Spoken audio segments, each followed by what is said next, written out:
12%. Yes, I thought 12%. Ha!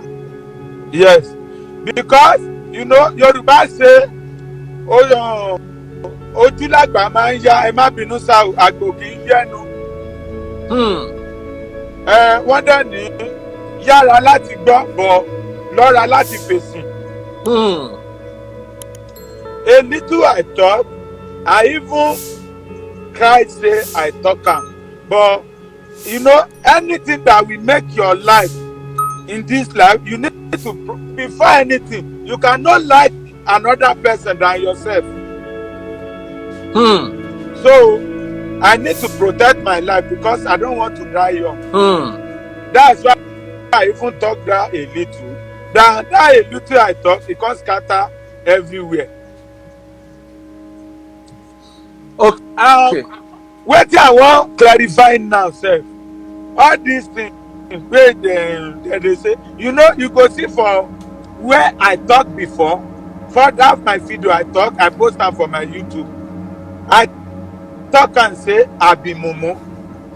Everybody begin dey call me I be mumu, I be mumu, I be president of mumu. Now who come be mumu now? See, sometimes you don't claim right, because if you are claiming right, you go lose left. Yes. So ẹ dẹ̀ mọ̀ pé nǹkan méjì ní ayé yìí, ọ̀rọ̀ tí ìyá èèyàn tó bá wà ń di ọ̀rọ̀ èèyàn pé bóyá iye èèyàn ló wà ń di ọ̀rọ̀ èèyàn tó ń ṣe èèyàn, Ọlọ́run nìkan ló lè kóyàn yọ. Bẹ́ẹ̀ni. Ọpọlọ ò rán. Tí ìyàwó èèyàn tó bá dán ló wà ń di ọ̀rọ̀ èèyàn tó ń ṣe èèyàn, o ò lè bọ́ àfi tó bọ́ bá rànú Ọlọ́run gbà ló fi lè bọ́. Òótọ́ ọ̀rọ̀. Let me tell you this, gbogbo àwọn tẹ́ ẹ̀ rí tán kọ́mẹ́ǹtì, dára ṣe tútọ̀ díẹ̀, dára ṣe kinní kan, a lot of them that comment, they are even worse. They are even do bad pass our own.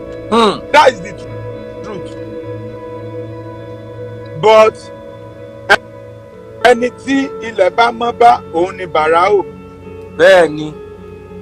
Gbogbo nǹkan téèyàn bá dẹ̀ ń ṣe láyé yìí, kéèyàn máa fìbẹ̀rù Ọlọ́run sí i. I'm saying this because of ìwọ tó o bá ń ṣe, if you are doing it and you never expose, tí àṣírí ò bá ti tú, mo fẹ́ kó o lo opportunity yìí kó o tiẹ̀ jókòó kó o ronú ẹ̀ pé Ọlọ́mọ fi kíní kọ́ mi lọ́gbọ́n, kó o wò bí fíìmù tó máa ń kọ́yàn lọ́gbọ́n. Mo ti máa ṣe interview kan sí lọ́la, mi ò ti ní mi ní ṣébọ̀ máa ṣe, tí màá kó máa sọ lára ẹ̀ ń bí báyìí o, màá post ẹ̀ sí YouTube mi torí pé lọ́la wọ́n lè sanwó fẹ́yìn tí mò ń bá sọ̀rọ̀ yìí kẹ́ ẹ̀ delete ẹ̀, but YouTube mi kò sẹ́ tó lè delete ẹ̀. Mi ò tiẹ̀ lè delete ẹ̀, mi ò ń delete ọ̀rọ̀, ẹ̀bẹ́ ilẹ̀ lọ̀rọ̀, ẹ̀ dẹ̀ máa sọ̀rọ̀ yín bó ṣe rí. So sẹ́rí gbogbo tó ṣẹlẹ̀ yẹn, mo rí online tí everybody ní ọ̀la tí n bá fẹ́ ṣe ọ̀rọ̀ mi lè sọ pé mi lè ṣe pé lásán lórí irọ́, bọ́n tí n bá fẹ́ sọ màá mú kúrántà ní màá dẹ̀ fi ṣe ẹlẹ́rìí. Sẹ́rí gbogbo tó ṣẹlẹ̀ sí mi, Ọlọ́run ló ní kí n gọ̀. Èmi tí mo gọ̀ yẹn, èmi jẹ́ kó yé gbogbo wọn pátápátá pé mo smart ju gbogbo wọn lọ. Bọ̀ lójú wọn, èmi ni mo gọ̀, ṣe bẹ́yìn lẹ́gbọ́n, ó yá ẹ jẹ́ ká wò. Bí mo ṣe wà, tá a bá mọ iye tíráàpù tí wọ́n ti dẹ fún mi.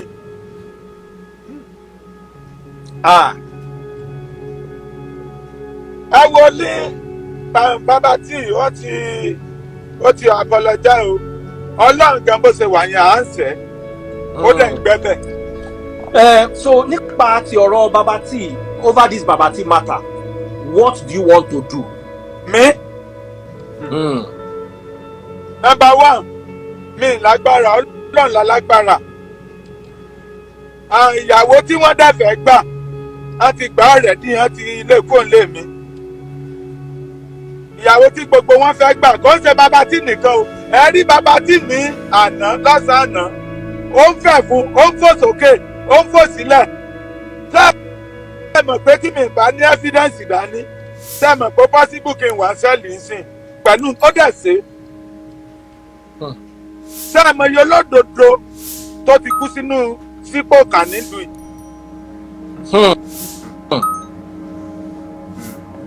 Tí mi bá lẹ́fídẹ́ǹsì tó kánkréètì dání ẹ lè rò pé mi kàwé mo ka ọpọlọ mo ní ọgbọ́n ju ẹ tó kàwé mi lọ. It is just unfortunately pé mi kàwé. Bàbá tí ní kankan tí mo fẹ́ bá fà torí pé kò réèpù ẹ̀. Bẹ́ẹ̀ni. Kò ń ṣe pé lèmi ló ti wá bá. Bàbá tí ní orí ẹ̀ ò pé tó jẹ́ pé èmi lo maturity fún un. Sẹ́rí pé gbogbo ẹyọ kan tó kàn sí ń dùn mí náà rẹ̀ ó ti ṣẹlẹ̀ ó dẹ̀ ti fọ́gbà yẹn gan pé o mọ̀ pé Ìyàwó Lande ní kẹ́ ẹ̀ tó ṣe nǹkan kan yẹn irọ́ ni. Jẹ́ ń gbọ́. Sẹ́rí mẹ́rí góòdì tí gbogbo wọn mú sọ́wọ́ yẹn mo mọ̀ jẹ́ ká mú sọ́wọ́ ni kí n má sọ̀rọ̀ pa ẹ̀. Èmi àti ò sọ̀rọ̀ ìjọ ẹbí léèrè kó tó di pé Dára kò ní ọ̀dọ̀ mi ìyẹn ex mi yẹn kó tó kó lọ́dọ̀ mi àti bí November láti sọ̀rọ̀ mọ́ rárá tí mo ti ní mi fẹ́ rí lé mi mọ́. Bọ̀ kí ló fà á tó sọ pé ò fẹ́ rí lé mọ́? Tó fà á ni wípé sẹ́rí gbogbo síìtì tán ṣe gbogbo ẹ ti wà lọ́wọ́ mi a ti tó láti ìgbà tán ti ṣe ló ti wà lọ́wọ́ mi. Mo wá wò pé ọmọ ẹ̀ ó lè pa mí. Ọ̀dà sàn bí mo ṣe wá rí mi sọ kankan sẹ́rí mo sọ wípé èèyàn 21 bàbá tí ìyẹn ó fẹ́ fún wọn fò sókè ìdíkọ̀ mẹ́sàn-án lọ́dún ìgbẹ́jú kìíní kan mo kàn wò báyìí pé ọ̀dẹ̀. Mo wò pé ọ̀dẹ̀ lélẹ́yìí ok èmi ti kó tó di pé ó sọ̀rọ̀ lálẹ́ àná yẹn èmi ti kọ́kọ́ fẹ́ wá sọ fún un pé so mọ̀ pé tẹ́lẹ̀tẹ́lẹ̀ you don't have any evidence against me to give me allegation that I mention your name say you are lacking my ex but now I want to talk am in public say officially say you are lacking my girl but because of say he don talk I decide not to talk am again. But as I call am out before I no even mention anything wey he do but people know me say I never talk shit about anybody. Many people don do me bad for this industry. Àwọn big women of this industry big men big women. I no go cut them out because they get power pass me, they get money pass me, they get everything pass me. If I talk am, they go say I want to use them trend or I want to use them gather money. Baba, I dey watch everything how all of them they knack my ex. So you get video evidence? Well, I talk am well. No be only Baba tí I get. Tomorrow, I go do one video, official video. I go mention because the reason why I want to do that video, I go do am tomorrow. Anybody should not call me say Lande, the one wey you do, you don do. No, because they no know wetin I dey face. They no know how I dey hide myself where I never die because big men dey.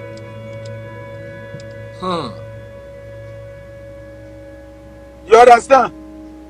The reason why I talk that one out na people wey dey knack am wey I dey prostrate for na dem dey call me say Lande no talk yo because of your child yo.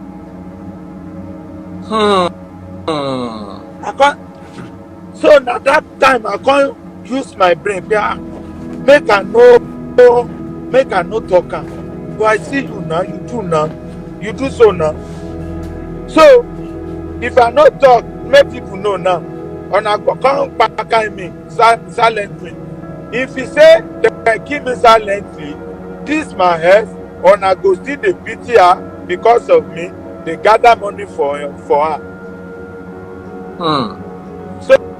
So if you like put am like say I dey cap online, that's your problem.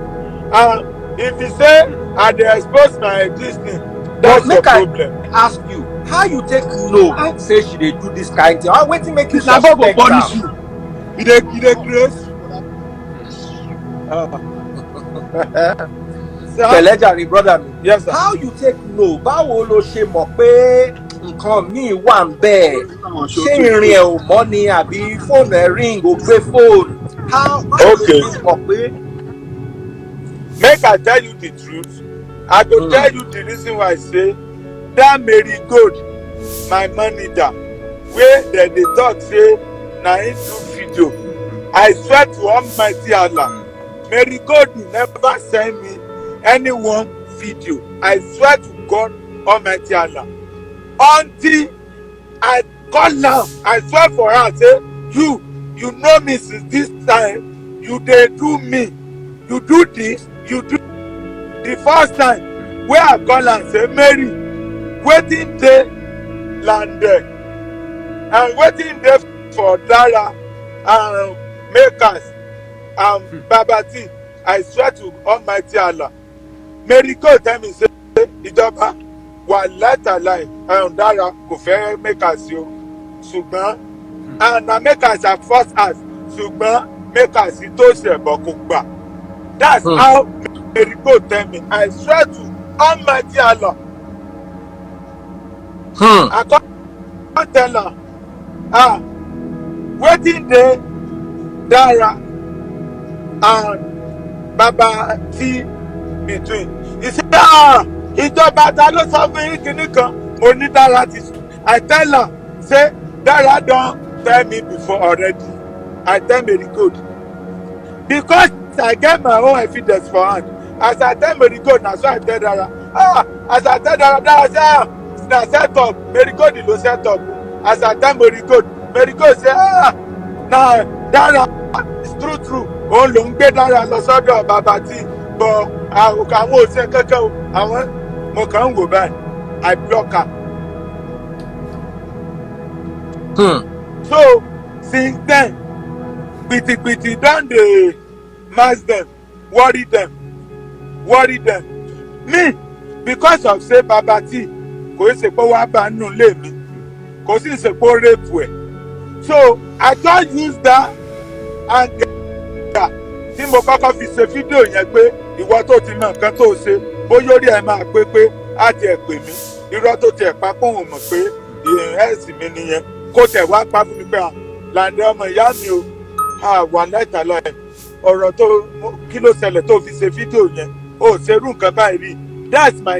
That's my opinion tí mo fi ṣe fídíò yẹn pé màdé sọ fún un pé aláyé kí ló ṣe yẹn fọ́nbù kò yẹ kó máa lọ báyọ̀ wàláì mi mọ̀ pé yàwó ẹ̀ ni o mo mọ̀ pé ẹ̀ mọ̀ bọ̀ ẹ tẹ̀ sọ yẹn as bó tẹ bóyá kanjú ti mú ẹ understand ẹ ti ọ̀sẹ̀ yẹn as excuse màdé wà láyé ó dùn mí o ẹ mójú kúrò kò sọ̀rọ̀.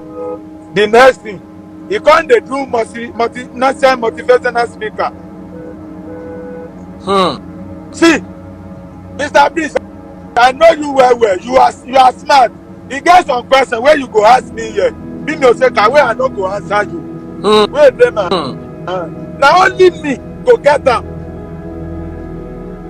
As Babati don apologize publicly, Babati he don comot there for life. Babati I go delete everything. No mind them dem dey call me I no go big, I go talk my own. If the person die now na only picture dem go post. No anything wey you fit save your life, no let anybody deceive you, because Do you know why I make that video and all those things? Now that my ex, I know say na very dangerous girl, very dangerous. But did you not, when you were dating her, Shebesha date Keto marry, when you were dating her, did you not see the signs? So rapere. I swear to Almighty Allah, I never see any single sign like this. And see, since we don't marry now, past 3 years, so we don't born. I never see success and something. I never see any suspicious.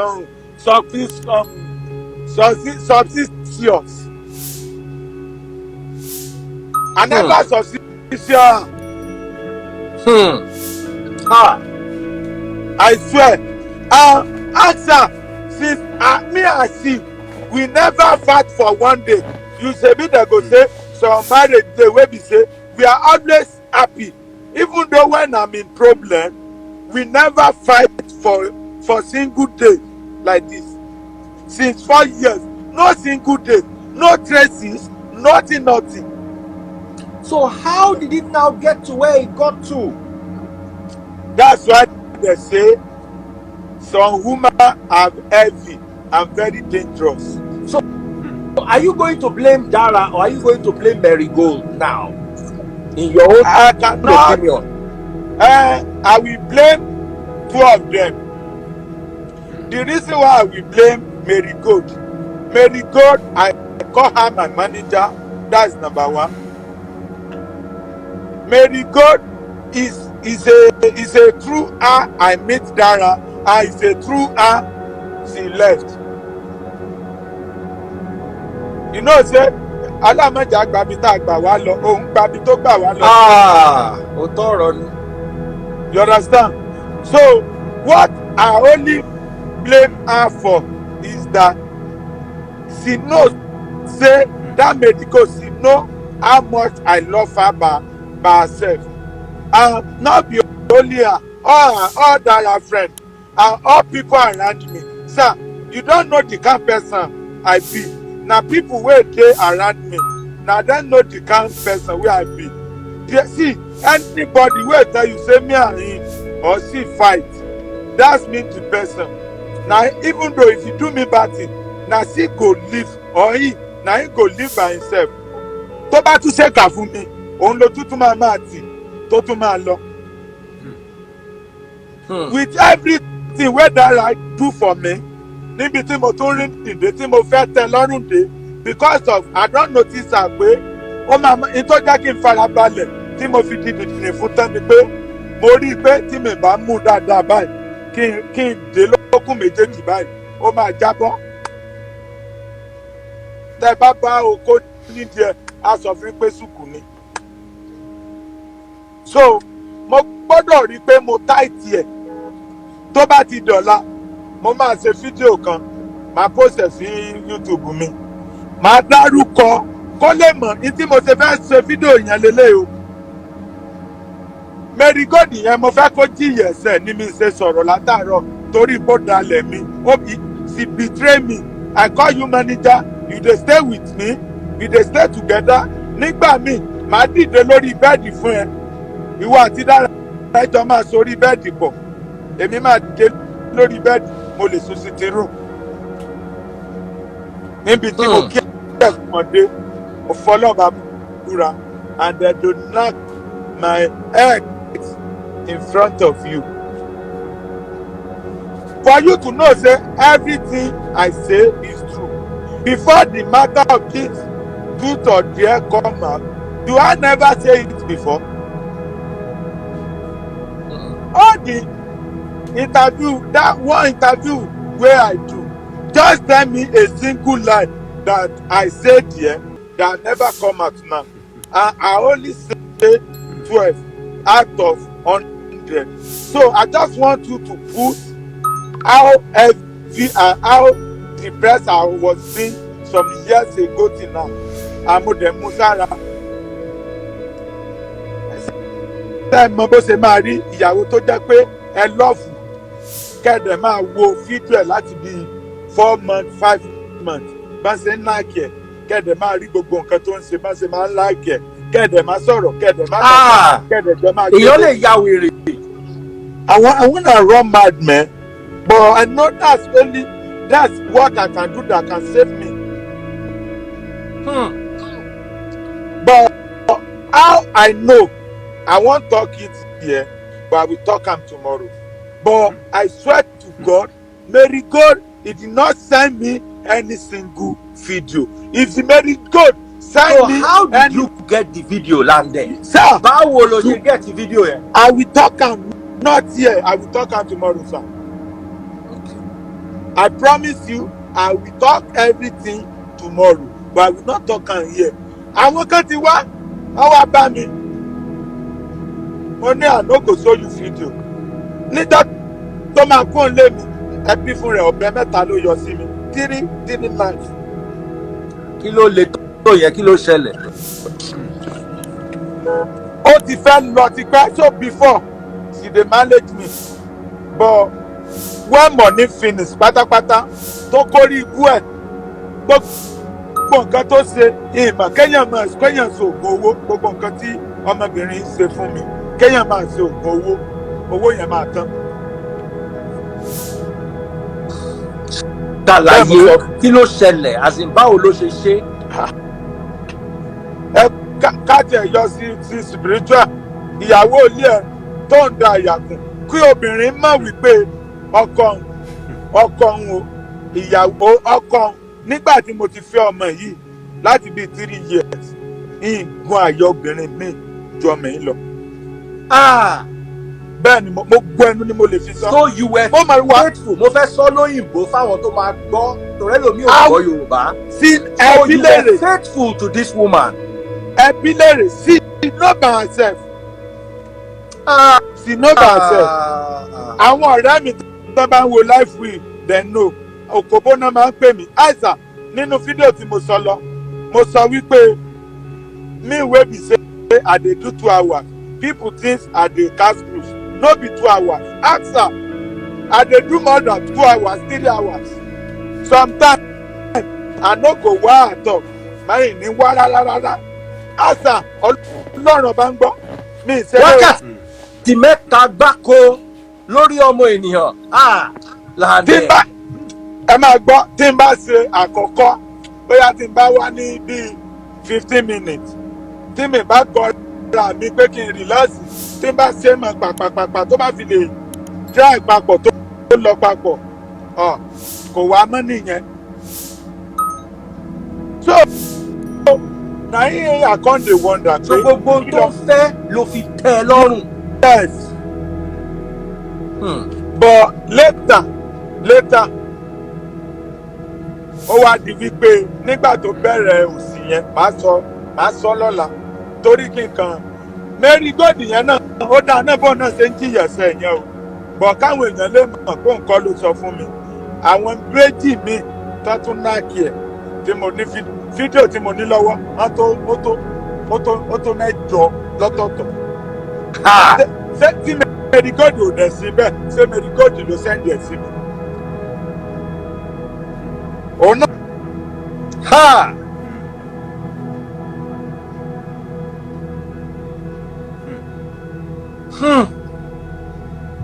Understand?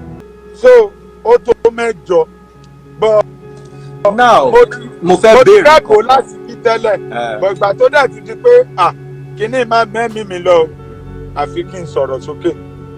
ìtí mo kàn ń fẹ́ sọ sẹ́ẹ̀rí tí n bá dẹ̀ dárúkọ wọn àwọn ẹlòmíín tẹ̀ ń wo industry tí láìfù wọn ti ń sẹ́ẹ̀tì bọ̀ tó jẹ́ pé ìyàwó wọn ló gbé wọn ayé wọn máa bàjẹ́ ní ìdẹ̀rẹ́dẹ́ àti ṣe báyẹn fún wọn. Ọlọ́run bá ń gbọ́ táwọn bá sọ́ra àti tírẹ́tì mi màá dárúkọ wọn kò sí tó máa ṣẹlẹ̀ ẹ lè pa mí o. wàhálà ẹ lè pa mí àfi tí Ọlọ́run bá sọ pé àsìkò tó anybody ń lọ ni tí n bá dárúkọ wọn kò sí tó máa ṣẹlẹ̀. bọ́ ilé wọn ń tò mo rí wípé wọn ò jẹ̀bi wọn ò wá bá ń lé mi bọ́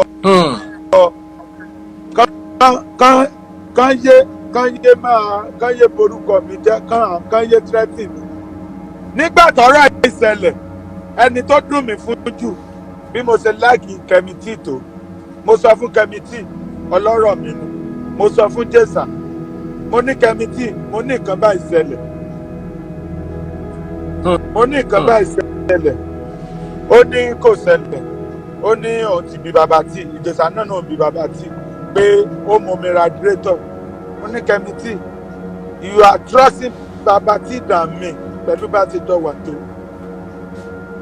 láti bí 4 years iná àti kẹ́mítì yìí tí pàdé ọmọ olórí burúkú yìí tá a ti jọ wà ọmọ ẹ̀ ló dá ara òsì ẹ̀ ló dájà sẹ́mi àti kẹ́mítì láàrin kò náà sì pàjà ó ló ní nǹkan tó náà rí ni tó náà lọ́ra mo sọ fún un pé ẹni báyìí ń bá a sùn ẹni báyìí ń bá a sùn ẹni báyìí ń bá a sùn ó ní bàbá tí irọ́ kìnnìkan kẹ́mítì ìyàsẹ́ ń kòròdú ó yẹ kí n wà bẹ́ẹ̀ ní tí ò jẹ́ ń lọ nìyẹn torí pé she did not believe me mi ó believe bàbá tí jù mí lọ. Why tó ṣe máa believe bẹ́ẹ̀ kó believe bàbá tí. Yes, because she know I tell her say I tell evidence ìgbà tí ó ti believe mi yẹn ó ní fídíò kan tí ó yẹ kí n fi ran kẹ́mítì náà wà ní oṣù wa mo ní fídíò yẹn ó ti delete mo ti transfer sórí fóònù mi. Because mo wá rí i pé for this situation nobody to trust again.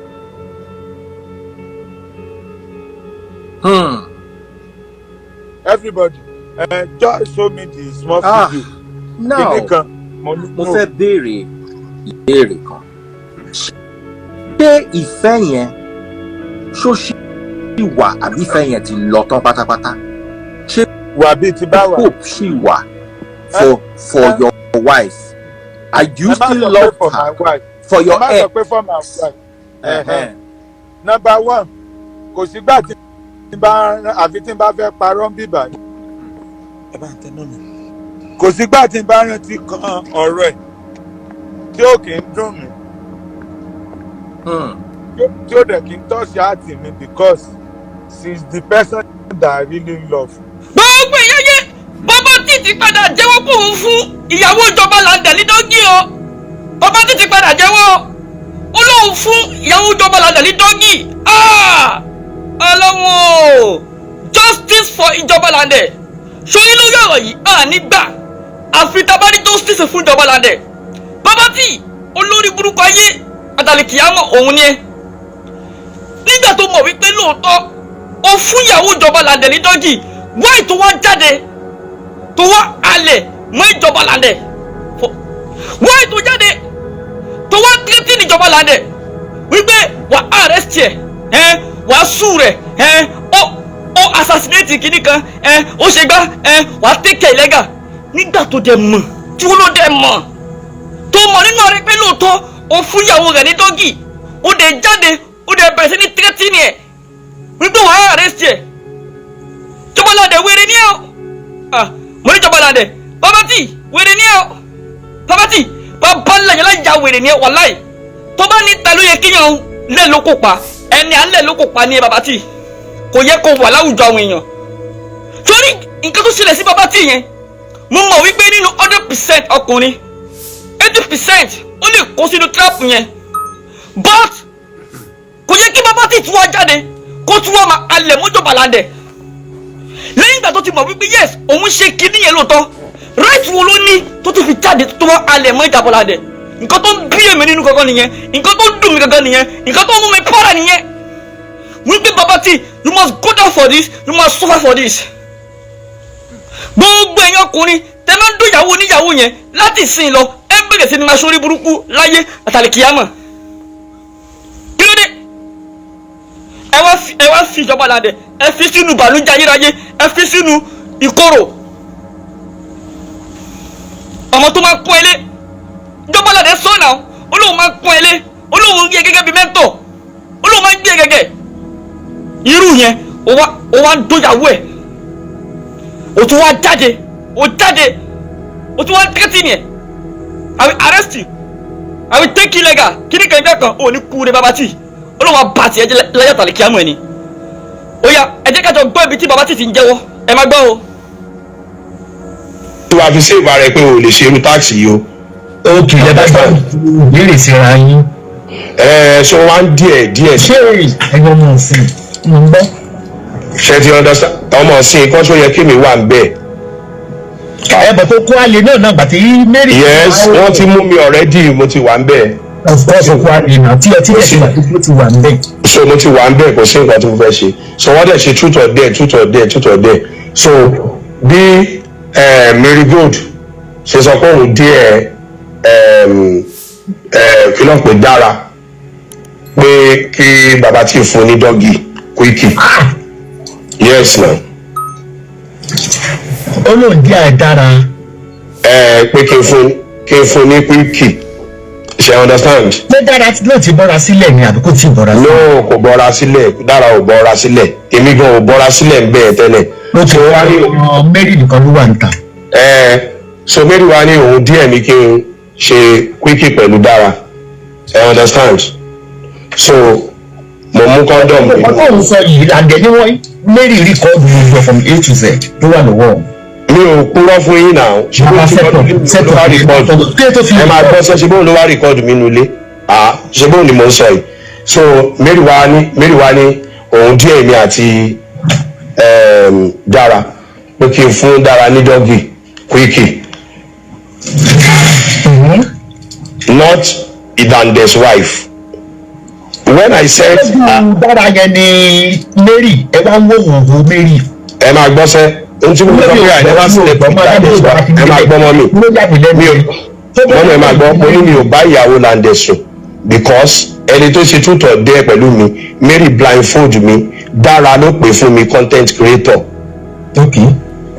ṣó ti yé yín so I never slept with Lande's wife tí mo sọ I never slept with Lande's wife but we did truth or dare and I gave what's it called Dara Quickie I will not it's the first time. ṣẹ́gbà ó ní I give Dara Quickie tó tó yọ lọ́n bàbá tí Mary Gold tó bá díẹ̀ wípé kò fún Dara ní Quickie kò fún dọ́gì ṣebí you are a responsible man tí wọ́n bá wà responsible ni ṣé wàá ṣe bàbá tí nígbà tó ń sọ̀rọ̀ lọ ó sọ jáde lẹ́nu ó ní ó fi owó òfin bèèrè rẹ̀ nígbà tó wá débi ọ̀rọ̀ dọ́gì bóyá tó jásí pé gbà yẹn gangan lówó tán tó lè fi owó bèèrè rẹ̀ mọ́ yes nígbà tó ní kó dẹ́pẹ́ sórí olóòfowó òfin 5,000 òfin bèèrè rẹ̀ ó tún ní kó tún ṣe kan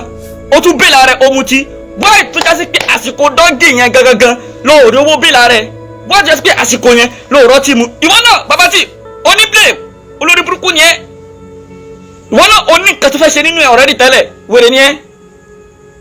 saying it I gave Dara Quickie. o fún ní Quickie oníkòbọ̀rà alẹ̀ kí ló mú ìvẹ́lá rẹ̀ torí fún ní Quickie. no ó díẹ̀ ní géèmù yẹn ni ó díẹ̀ Dara wá sọ pé òun díẹ̀ mi Mary díẹ̀ Dara ó tàn ó díẹ̀ Dara ó sọ pé kí Dara pé I dare you Dara for Babati to give you Quickie so tí o bá ní gbà á mọtí so kò mọtí ó dẹ̀ lóhùn díẹ̀ mo dẹ̀ ní game mo dẹ̀ mú condom nù ọ̀dọ̀ mi. báwo ni ara ẹ ṣe máa múùvù tó ń dún ẹnìkan tẹ́nìkejì dẹ́ ń wò ẹ̀ àti pé three songs ló ṣe nígbà yẹn. no three song kan o mi ò dóyè rí o mi ò dó mérí o. ẹ bá dé bàbá tí lọ o tẹ bá wo rẹ̀ yín dáadáa ẹ máa rí pé níbì kan bàbá tí sọ wípé àwọn lọ ra ọtí àti smoke ìgbà yẹn ni bàbá tí ti ra kọ́ńdọ̀mù dání olórí ibùdó bàbá tí ó ń parọ́ ni báwo ni bàbá tí ṣe ní kọ́ńdọ̀mù lé kí ló fi kọ́ńdọ̀mù ṣe lé tẹ́lẹ̀ àti responsible man ṣé inú ilé tó wà yẹn ṣó ń retí pé kẹ́ni obìnrin máa wá kó máa bá sùn ni mo béèrè imagine bàbá tí olórí burúkú ayé àtàlẹ́kì àmọ̀ ni irọ́ ni nígbà tó lọ ra smoke àtọ́tí pẹ̀lú Dara yẹn ìgbà yẹn ló ti ra kọ́ńdọ̀mù dání ó ti mọ̀ kó tó fẹ́ ṣe nínú ẹ̀ bàbá tí you are not a responsible man idiot ni bàbá tí. Mary wà ní hóhó. bẹ́ẹ̀ ni Mary kan wà ní òwò ní táàsì tí Mary ṣe Mary head mi ṣé ń gbọ́. Kí ló tún mọ head? ó sọp mi Mary head mi. Yes, so bí géèmù yẹn ṣe lọ nìyẹn, kò sọ̀rọ̀ pé bóyá anything, and èmi ò kí n tú àṣírí òbò. Ẹ̀dá tó bá tú àṣírí òbò láyé yìí àṣírí ẹ̀ ò ní bò, but tó ti dọ́rọ̀ kéèsì báyìí kò need anybody, but mi ò mọ̀, they just barge into me and they make use of me. That mean pé Mary yẹn àti Dára wọ́n ti ń ṣe kinní yẹn pẹ̀lú other name. Mi ò mọ̀, mi ò mọ̀ mà, but Mary ló masterminded gbogbo ẹ̀, Mary ló plan gbogbo thing. Ó dẹ̀ ṣe quickie lójú Mary. Yes now. Ọ̀yàn Mary wà ta definitely ó bá Mary náà ṣe. Ìdóhùn mi ìbá Mary ṣe kankan láíláí, mi lè purọ́ ọmọ náà, mi ò ń parọ́. So bó ṣe ń ṣe quickie dọ́gì fún Dára òun ra. Ó ṣe quickie dọ́gì, ẹ máa gbọ́, ṣe rí quickie yẹn 1 minute ni, tó bá ti tán bá gbam another truth or dare again. I dare you. 1 minute discharge man, okay. No, kò ṣe 1 minute sex, like 1 2 3 tó bá ti ṣe wọ́n máa charge ẹ. So it's 1 minute, is a game, it's not proper sex. But tó ti bọ̀ ó lò lu condom. Yes now, I did doggy, me more. I did doggy, there's no, kò sí point àti máa parọ́ ní time yìí bí ta wà yìí. Pàṣẹ wọn wá gbẹ ní géèmù nínú ilé. Nígbà tó mọ̀ pé o ṣe rántí wáì tó wá síta tó wá ń tẹ́tí nílàndẹ̀. Yes, wọ́n bá mi ní géèmù nulẹ̀. Now kí ló wá ṣẹlẹ̀? So baby báyìí ṣe truth or dare yẹn a ṣe ṣe lọ tẹ́hẹ̀ mo wá fẹ́ lọ mú nǹkan nu mọ́tò. So bí kò ṣe ń bọ̀ báyìí mo kàn gbọ́ tí Mary sọ pé ó dàbí bàbá tí mọ̀. Bàbá tí mọ̀ kí ni? Ẹsẹ̀kẹsẹ̀ ni mo ti feel somehow, mo wá lọ bá, mo ní wọ́n kí ni bàbá tí mọ̀ Mary? Mo lọ nífun mo pẹ́stà ẹ̀ ó wá ní pé kí n má bínú pé Ìyawo Lande rè mo ní kí ló sọ, ó ní Ìyawo Lande ni pé nǹkan tó ń sọ ni gbọ́dọ̀ pé mo ti mọ̀ pé má bínú. Pé o mọ̀ pé Ìyawo Lande ni. Kí lẹ wí? Tó lè búra sí pé o mọ̀ pé Ìyawo Lande ni. Yes now ló mú wálé mi, mo lè búra sí lẹ́nìwíẹ̀, kò sọ fún mi pé òun mú ọ̀gọ́ bọ̀, kò dẹ̀ introduce ẹ̀ sí mi as Ìyawo Lande. I swear to my living God. So èmi gangan fúnra mi mo ká, so wọ́n wá sọ fún mi pé Ìyawo Lande ni mo ní wá ibẹ̀ yẹn mo ti mọ̀ pé mo ti wọ̀ ọ́. So láti ìjọ́ yẹn báyìí tó bá pè mí báyìí mo máa gbọ̀n ni. Ó lè lóun fẹ́ jẹ pizza, ó lè lóun fẹ́. Ìjẹta nìyẹn ṣé Mary àbí Dára? As in Mary Gold ó smart débi pé ẹ tó bá ti wọnú nẹ́ẹ̀tì ẹ kò lè bọ́ ọmọ láyé. A máa pẹ̀ kó fẹ́ jẹ pizza kó rọ́ọ̀dẹ̀ kó ṣe gbogbo. Yes, ó máa ní kí Dára pè mí kó fẹ́ jẹ pizza. Ṣé ìwọ òkùnkùn Mary rìkọ́dù yìí torí mo bì lọ́wọ́ Lande? Ẹ máa gbọ́ sẹ́ẹ̀, ó máa ní kí Dára, èmi ò mọ̀, ó máa kàn ní Dára kan sọ fún mi pé. Ó ní dọ́gì lẹ ṣe nínú kitchen. Tó possible kí Dára lọ bọ́kọ̀ ẹ̀ kó sọ pé òun ṣẹ̀ṣẹ̀ ṣe dọ́gì nínú kitchen. Mo ní ta ló rìkọ́dù ẹ̀, ó ní ẹ̀ máa wọ̀.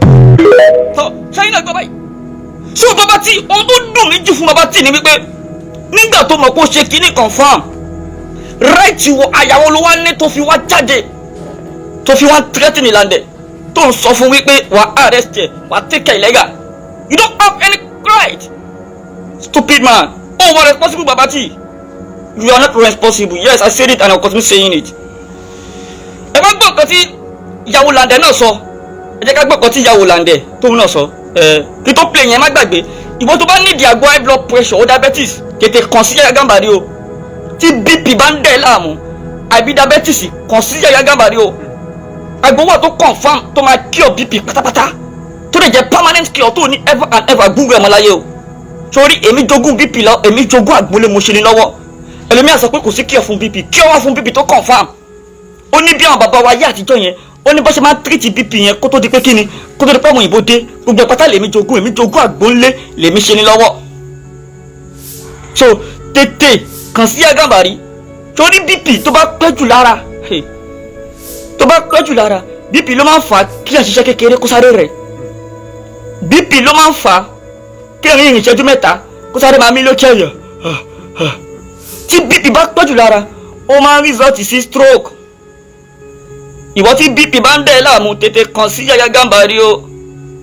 Àgbówó tó confirm no doubting. Àgbówó tó confirm tó máa kí ọ̀rẹ́ pátápátá wallahi azim. Láti ṣe fáwọn èèyàn tí wọ́n dè lóòótọ́ dúpẹ́ fọ́lọ́run. Yes, kò lè confirm pé mo jogún àgbólé kò kí ń ṣeré bó ṣe máa fi ìwé ìhàn ògbóyin náà mọ̀. Ìwé yìí ìwé àwọn bàbá yà àtijọ́ ni ìwé oríde sí ni. Ìwé tó ń wò yìí from A to Z di àgbólókún bẹ̀ ṣàṣà ní ìran àgbo tí wọ́n wá débẹ̀ tó ní bá bẹ̀rẹ̀ sí ní ṣí fún ẹ̀sìn pálí tó pálí àgbólókún bẹ̀. So èmi jogún bá àgbo ńlé ni mo ṣe ní lọ́wọ́. So ó ní bí àwọn bàbá wa ṣe máa ń tírìtì ẹ̀jẹ̀ ríru yẹn kó tó lè káwọn òyìnbó dé wọ́n mo ṣe máa ń tírìtì ìtọ̀síwẹ̀ kó tó lè káwọn òyìnbó dé o. So tètè kàn sí Yaya Gambari pé tó dà fún tiẹ̀. Wọ́n ti diabetes bá ń dẹ̀ láàmú náà sórí diabetes tóun bá pẹ́jù lára diabetes ó máa ń fọ egbò àdájì náà. Láti ibi egbò àdájì náà yẹn àwọn kòkòrò àìfojúrí bíi tátánọ́ọ̀sì ó lè kó wọbẹ̀. Tó bá yẹ ti kó wọ àfi àánú Ọlọ́run nìkan ló kù. Ìwọ tí diabetes náà bá ń dẹ̀ láàmú tètè kàn sí Yaya Gambari o. Mẹ́sẹ̀jì mi lórí 09021975321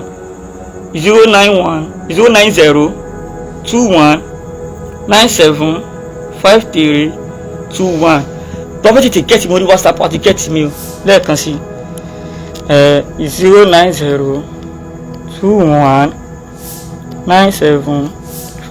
09021975321. That's my WhatsApp number.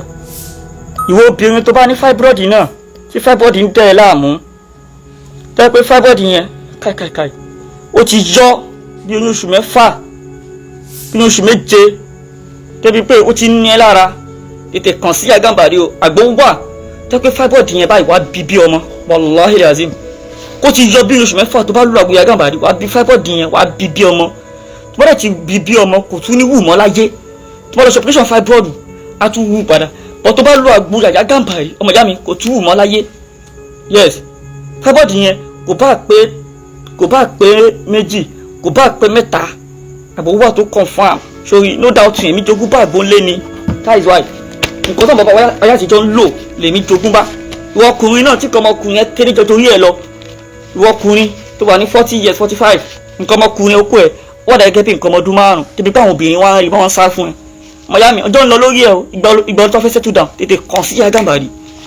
Àgbébọ̀ tó confam tẹ́gbẹ́ tó bá lò wallahi yóò jẹ́ kí nǹkan ọmọkùnrin ẹ yọ dáadáa tí size tó bá fẹ́ tó bá dẹ̀ ti yọ permanent ni kò ní side effect kankan. Bóyá wọ́n bí mọ́ ẹ lókù ẹ̀ fi kéré ni o bóyá ojogún ẹ ni o àbí bóyá gbà tó ń tẹ́gbàlà nǹkan kan ló ṣe ẹ́ tètè kàn sí Yaya Gambari o. Àgbébọ̀ tó confam tó máa ṣe kí ni tí ó jẹ́ kó yọ dáadáa tí wọ́n dẹ̀ tó máa last permanent dẹ̀ ni kò ní side effect kankan tètè kàn sí Yaya Gambari. Now ó yá ẹ jẹ́ ká wá gbọ́rọ̀ ìyàwó Ijoba Lande tó ń ṣàlàyé ẹ jẹ́ ká gbọ́. Wípé máa rí bàbá tìrì láyé mi location kan ni mo ti pàdé wọn. Mary God fẹ́ ṣe launching ní August 2nd. Nǹkan tí Mary God sọ fún mi ni wípé òun fẹ́ pe bàbá tì fún MC. Ṣé ẹ ti rí pé bàbá tí rẹ̀ ti Ibo fẹ́ bàbá tí bóun ṣe MC. Yes ma. Mi ò mọ bàbá tí rí. Wípé máa rí bàbá tí rí láyé mi location kan ni mo ti pàdé wọn. Èmi àti wọn dẹ̀ kí n sọ̀rọ̀. Because èmi máa wo bàbá tí gbẹni tó rude. Tó mi kí n ta sí wọn. Ìgbà tí Mary God máa sọ fún mi pé òun fẹ́ lọ pe bàbá tí as MC pé kí wọ́n bóun ṣe MC. Wípé kí n tẹ̀lé òun. Which is tó jẹ́ wípé. Nísì ìyàwó Lande sọ fún wa sí pé òun ti rí bàbá tí lẹ́ẹ̀kan rí. Bàbá tí sọ wípé òun ò pàdé ẹ̀rí láyé. Okay. Fídíò ẹ̀ tí Mary God yìí bá ń lọ nígbà tó fẹ́ ṣe program yẹn kò síbi tí Mary God máa sọ pé òun fẹ́ lọ sí Lande ní sọ pé kí n tẹ̀lé. This wípé bóun àti Lande ṣe jọ close òun àti Lande close gan. Now ó gbé mi lọ sọ́dọ̀ bàbá tí nígbà tá a dọ́dọ̀ bàbá tí ò mọ orí èèyàn tí mo jẹ́ bàbá tí ò mọ̀ pé ìyàwó Lande ni mí. Ìgbà tá a lọ Mary God sọ fún mi wípé òun ò fẹ́ jẹ́ kí bàbá tí mọ̀ pé òun mú èèyàn bọ̀ pé because bàbá tí ṣẹ̀ṣẹ̀ kó dé àdúgbò yẹn ni wípé bàbá tí ò jẹ́ kí allow anybody gbogbo àwọn industry people kò kí allow wọn wá ìyàwó Ijoba Lande ló ń rojọ́ yẹn o. Ìyàwó Ijoba Lande ló ń rojọ́ yẹn o. Bí iṣu yẹn ṣe ṣẹlẹ̀ o. Òun ló rò yẹn o. Kọ́ máa gbọ́ níṣu. Sílẹ̀. Bàbá tí sọ bẹ́ẹ̀ pé òkè àlẹ́ àláwọ̀ àgbègbè wá sílẹ̀ o. Yes, bàbá tí ìgbésẹ̀ bó ṣe sọ fún mi ìgbà tí bàbá tí dẹ̀ rí mi. Bàbá tí béèrè pé Mary Gold ó sọ fún mi pé òun má lè jóbọ̀ wá sọ́dọ̀ mi. Ó dẹ̀ ní àyè má bínú pé àwa ṣe nǹkan bíbá yìí ni pé then mo fẹ́ ìrẹ́ ṣáà máa wọlé jẹ́ ká wọlé a máa sọ̀rọ̀. Tí wọ́n dẹ̀ fi mú wa wọnú ilé ọ̀dọ̀ wọn. Ìgbà tá a dẹ̀ débẹ̀ Mary Gold sọ wípé òun fẹ́ mu ọtí. Bàbá tí nípa àwọn ò ní ọtí nulẹ̀ pé torí pé àwọn ò kí mu ọtí. So ìgbà tá a dẹ̀ débẹ̀ bàbá sì fún driver wọn ó fún driver wọn pẹ̀lú Mary Gold ó fún ní ATM ipe kan lọ ra ọtí wá. Gbogbo táìmù yẹn èmi àti bàbá tí ò ti sọ̀rọ̀ rárá èmi kàn jókòó sí sitting room wọn ni because èmi àti wọn kì í ṣe ọlọ́rọ̀ mi ì mọ̀ wọ́n mi ì free mọ́ wọn. tó kí ló ṣe rí lórí social media ó kẹsàn-án rí. Mo fi ọlọ́rọ̀ bá búre ní àti bàbá tí ní àti ẹ̀sọ̀rọ̀ rí àní dialogue yìí láti ìgbà tí mo ti mọ̀ wọ́n. Wọ́n dẹ̀ lọ ra ọtí ìgbà tí bàbá tí ra ọtí dé wọ́n Mary Gold yìí ó ní pé ipe jẹ́ ká play game ìgbà ẹ̀ṣẹ́ nígbà tí ọ̀rọ̀ yìí máa jáde mà because ìkan yìí ó ti already scatter so èèyàn ní láti sọ gbogbo nǹkan tó bá wà nídìí ọ̀rọ̀ yìí ẹ understand ṣé nígbà tá a dé ọ̀dọ̀ bàbá tí Mary Gold sọ fún mi wípé òun fẹ́ lọ pé bàbá tí fún MC nǹkan tó sọ fún èmi nìyẹn tẹ̀mí fi tẹ̀lé Mary Gold ìgbà tí a máa dé ọ̀dọ̀ bàbá tí kò sọ anything mo fi ọlọ́run ọba tó dá mo fi búra Mary Gold ò sọ anything nípa MC àbí kò ṣe MC mọ́ nǹkan tí Mary Gold sọ ni wípé tó tún bẹ́ẹ̀ lọ bàbá tí ni wípé téèyàn bá fẹ́ travel lọ sí Qatar téèyàn bá fẹ́ travel báwo lèèyàn ṣe máa travel kìíní kan kìíní ṣé bàbá tí ní èèyàn ní Qatar ṣé ẹ pé bàbá tí àti Mary Gold ọ̀rẹ́ ni wọ́n àwọn méjèèjì máa ń sọ̀rọ̀ ọ̀rẹ́ ni wọ́n close gan èmi kàn wọ́n gbogbo kan tó ń sọ ok ìgbà tó wọ́n dẹ̀ ra ọtí dé ok Mary Gold ìwọ ló bring títọ́ díẹ̀ because game yẹn I don't like it. wẹ́ẹ̀ tí o like it ṣé o ti gbọ́ ó ti ṣe irú ẹ̀ fún ẹbí tẹ́lẹ̀. bẹ́ẹ̀ ni mà. This Mary Gold. tó fẹ́ máa fi ẹ́ máa tajà. no Mary Gold lè lọ fún òfin mi tajà o. ọ̀dọ̀ kílẹ̀tì kò ti gbọ́. má. ní language tó ló ń lò yẹn ó ló ti gbọ́ tó ti lò fún ẹ̀mí kan rí. no mo ní Mary Gold mo ní kò síbi tí a máa dé gbogbo ibùdókòwò láàrin everybody láàrin àwọn ọ̀rẹ́ wa tó kù this same Mary Gold yìí ló máa mú géèmù tútọ̀ díẹ̀ ló máa ń bring tútọ̀ díẹ̀ yẹn ló máa ń bring it up. mo fi ọlọ́run ọba tó dá ni mo fi búra tí mo bá parọ́ mọ́ Mary Gold kí ṣẹ̀dẹ̀ ìfìyà jẹ mí ní òru ọ̀gànjọ́ yìí everywhere tá a bá ti dé tí Mary bá ti rí pé àwọn èèyàn wà ń bẹ̀ especially tó bá ti rí pé ọkùnrin wà ń bẹ̀ Mary Gold máa sọ wípé òun fẹ́ ṣe tú. tí ọkùnrin bá wà ń bẹ̀ Ìyàwó Lande ṣé ọmọdé nìwọ ni olórí burúkú nìwọ ni ṣé ọmọdé ni ẹ ṣé ọmọdé nìwọ olórí burúkú ọmọ òfò dára òní kúre òní ṣe oríire lálùkìyámọ̀ ó ti bá yí àtàwọn ọmọ ẹ ó ti bá yí gbogbo wọn jẹ́ papọ̀ ṣé ọmọ kékeré nìwọ àbí ìbọdẹ gẹ́gẹ́ bí ọmọ wọ́ dídìrín ọ̀dẹ̀ ń sìn wèrè tó bá gbé lọ síbi nǹkan tẹ́ ṣe tútọ̀ díẹ̀ ṣé ọmọdé nìwọ tó bá rí pé nǹkan tó ń ṣe bẹ́ẹ̀ kò bẹ́ẹ̀ lára mo ṣé ò ní kúrò bẹ́ẹ̀ ni àbó ò lè kọ̀ ò ní kú re nǹkan tó lè fẹ́ ṣe ó wà nínú tiẹ̀ náà lórí burúkú ọmọ. tọ̀ díẹ̀ ok gbà tó tàdé tí wọ́n rọ síbẹ̀ wọ́n àti dráìvà bàbá tí wọ́n rọ síbẹ̀ ó ní pé fẹ́ play títọ̀ díẹ̀ o wípé ká rí pé bíbá yìí wà bọ́rìn. ó wà bọ́rìn. because mo ń gbọ́ gbogbo tó sọ látàrí pé mi ni mo mú àbá títọ̀ díẹ̀ wá àbí no títọ̀ díẹ̀ Mary Gold ló mú àbá títọ̀ díẹ̀ wá. èmi dẹ̀ sọ lọ́jọ́ mo ní mi ìpínlẹ̀ títọ̀ díẹ̀ o nípa ipe kí ló dé tí ipe bíbá yìí ó wà bọ́rìn náà ipò wà bọ́rìn pé ká play títọ̀ díẹ̀ pé tó kó kàn fi lè wà fun.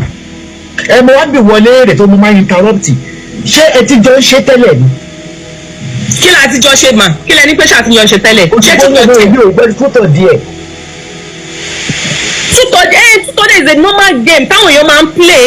àtìyàwó ilé náà. no ṣe ẹlòmíì máa ń play ẹlòmíì ò dẹ̀ kí ń play ẹ̀. ok. so ìwọ Mary Gold ló ní pé òkè o ká play tútọ̀ díẹ̀ bàbá tí dẹ̀ sọ pé àwọn ò mọ tútọ̀ díẹ̀ fáwọn ò mọ play ipe sọ́mọ̀ ẹ̀ fáwọn ò fi mọ sí ó dẹ̀ ní tí wọ́n bá fi mọ sí. ta ló wá ń gbowó yẹn. Mary Gold ni Mary Gold ló ń gba owó yẹn so ìgbà tó dẹ̀ sọ bàbá tí ló kẹ́ àwọn máa fowó bí. àtọwọ́ tiẹ̀ kọ́ ṣe fẹ́ náà ni mo gbà sọ́dọ̀. jẹ́ kí n sọ yes ma ẹni kó má yẹ kárọ̀ jẹ́ torí Ọlọ́run jẹ́ torí Ọlọ́run jẹ́ kó sọ tẹ̀ sílẹ̀ Mary Gold anything tó bá fẹ́ counter ẹ̀ máa jọ́ tẹ̀ sílẹ̀ so tí wọ́n bá fẹ́ sọ tiẹ̀ wàá wá lè counter ẹ̀. so ìwọ Mary Gold yìí ìwọ lọ kọ́kọ́ bẹ̀rẹ̀ tútọ̀ díẹ̀ kí ni bọ́tù fìdí ẹ̀dọ́ la kọ́kọ́ bẹ̀rẹ̀ ká tó bẹ̀rẹ̀ tútọ̀ díẹ̀ o kí ni bọ́tù tó máa ń jù sókè yẹn ìwọ ló sọ pé yóò wà interesting mọ́ ó ní kò wà interesting nípa ká pè tútọ̀ dẹ̀ pé ó máa wà fun even though bàtà dé ọ̀dọ̀ bàbá tì níwájú ọlọ́wọ́ bàtà yóò gbúlọ̀ pé jẹ́rìí lọ bàtà dọ́dọ̀ bàbá tì èmi bẹ́ẹ̀ lọ bàbá tì mo ní ẹ̀jọ́ torí ọlọ́ mo ní bàbá tì mo ní ẹ wò bẹ́ẹ̀mi ṣe wà yìí ìyàwó lé ni mí o ìyàwó làǹdẹ̀dẹ̀ ni mí.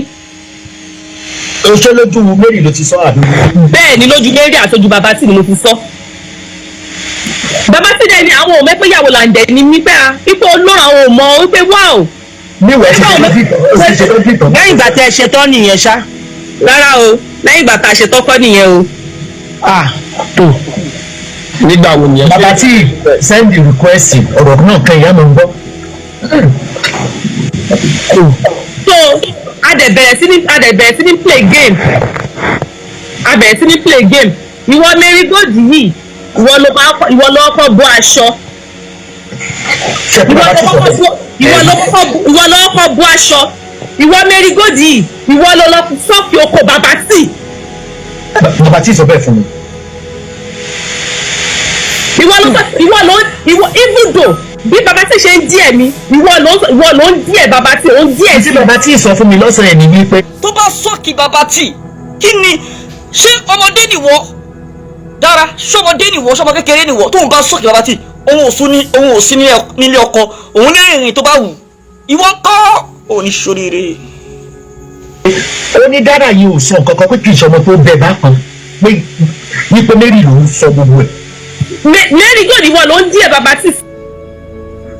Mary Gold. tó bá díẹ̀ bàbá tí sí ẹ wéré ṣé ọmọdé nìwọ àbí àbọmọwọ ni ẹ ṣé ọmọ kékeré ní àbọmọwọ ẹ o sórí a máa rí justice for Ijoba Lande máa sí justice lórí eléyìí a máa sọ rí justice fún Ijoba Lande sórí Ijoba Lande ìwọ náà dẹ̀rẹ̀ yìí sórí ó sì máa gbá ọmọ yẹn padà wàá mọ Ijoba Lande tó bá padà yá wàá sì padà gba ìyàwó ẹ̀ yẹn padà but tó bá gba ọmọbìnrin yẹn padà anything tójú ẹ̀ bá rí ara yóò níbẹ̀ dá sí mọ́ anything tójú ẹ̀ bá rí ọmọ ara yóò níbẹ̀ dá sí ṣùgbọ́n sórí eléyìí ara yẹn ti ń bẹ̀ dá sí tó bá lọ gba ọmọ gẹ́ yẹn padà òun ló máa pa ẹ́ òun tó bá lọ gbà padà ọmọ gẹ́ yẹn ló máa pa Ijoba Lande á fi ìrònú á fi pa ẹ́ á fi ṣìnà á fi pa ẹ́ ọmọ gẹ́ yẹn ò lè stop ṣìnà mọ́ ó ti wà nínú ẹ̀jẹ̀ so bàbá tí tó bá lọ gbọ́ ọmọ yẹn padà òun ló máa pa ẹ́ wàá rí òun ló máa pa ẹ́ ojú ẹ̀dẹ̀ máa dà tó bá wọn kó lọ gbà padà so dẹ̀ rí wọ bàbá tí yẹn o lè rí ìyọnu Ọlọ́run mọ́ àfi tí Ijoba Lande tó bá tó darí jẹ lókù o lè rí ìyọnu o lè báyọ̀ náà pàdé ní ẹni wúyẹ̀ wọn láyé o ti ṣòfò ayé o dẹ̀ ti ṣòfò àlìkíyàmọ̀ ṣòwárí ìwọ ọ̀rẹ́ Mary Gold yẹn o ní kúure Ọlọ́run máa bá tiẹ̀ jẹ́ ni nǹkan tó kàn sáà mi ni Ijoba Lande tẹ́ fi sínú ìbànújẹ́ gbogbo yín ìbànújẹ́ lẹ máa fi lo ìgbésí ayé yín tẹ́tẹ́ ìlàyé ìbànújẹ́ lẹ fi lò ní agbára Ọlọ́run la hawla wala quwwata illa billahi azim. Ijoba Lande fọkàn balẹ̀ àwọn dúró tán yes gbogbo blọọgì ayé wọ́n dúró tiẹ̀ tán sórí ọmọge yẹn kò ní rí ọkọ kò ní tó fẹ́ fi ọkọ gan á jẹ́ ọkọ tí ò sí lórí íńtánẹ́ẹ̀tì mọ́ torí pé kí ni a máa bá tiẹ̀ jẹ́ lójoojúmọ́ la máa bá tiẹ̀ jẹ́ ẹni ọkọ tó bá fẹ́ a máa gbé jáde a máa fi ṣẹ̀sìn àtúnwò àtọkọ tó bá fẹ́ nítorí pé kí ni ṣe rí kí ṣìnà ó máa stop nínú industry yẹn kẹ́ máa gbéyàwó níyàwó ẹ máa fi ìyàwó tí yín lẹ̀ ẹ máa dó ìyàwó níyàwó káàkiri ó máa stop nínú industry yẹn. Baba T career ó máa lọ sí you will suffer for this and you will go down for this Baba T.